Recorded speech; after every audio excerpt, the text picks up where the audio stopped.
La mia lista è super completa, ci sono tanta gente che ha chiesto di entrare e non riesco a collocarli, quindi farò una quarta lista a sostegno di Gianluca Posocco perché non sono riuscito a soddisfare tutti. Tony D'Aressi pesa politicamente nella sua Vittorio Veneto dopo lo strappo dalla Lega ufficiale e l'espulsione dal partito. Lo fa scendendo in campo con una lista che porta il suo nome, ma una quarta annuncia è in arrivo.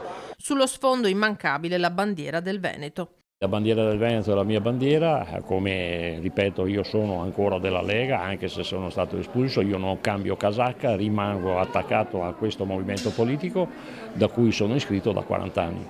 In una delle vetrine vuote del quadrilatero, scelta anch'essa simbolica, la sede elettorale di Gianluca Posocco, sostenuto, oltre che da D'Arè, dalla civica moderata Posocco Sindaco, la persona al centro, dove confluiscono anche i candidati di Azione, e da quella di Forza Italia.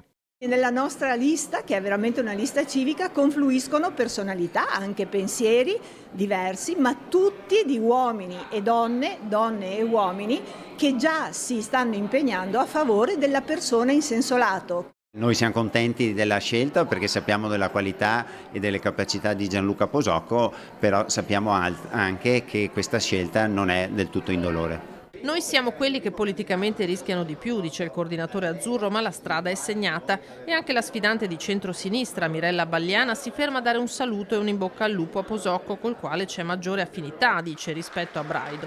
In parte sì, nel senso che noi come opposizione abbiamo sempre cercato di fare un'opposizione costruttiva, abbiamo sempre avanzato istanze che derivavano dal territorio e quindi tendenzialmente queste istanze in parte sono state accolte, poi ci sono state delle prese di posizione un po' più rigide, ma comunque noi siamo sempre per la collaborazione e per cercare di fare il bene della città.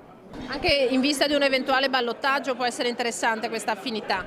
Ma non lo so, non ho mai pensato a questo, so che comunque veniamo da due mondi fra virgolette diversi, ma c'è sempre il rispetto e la base è che comunque entrambi hanno a cuore l'amore per questa magnifica città.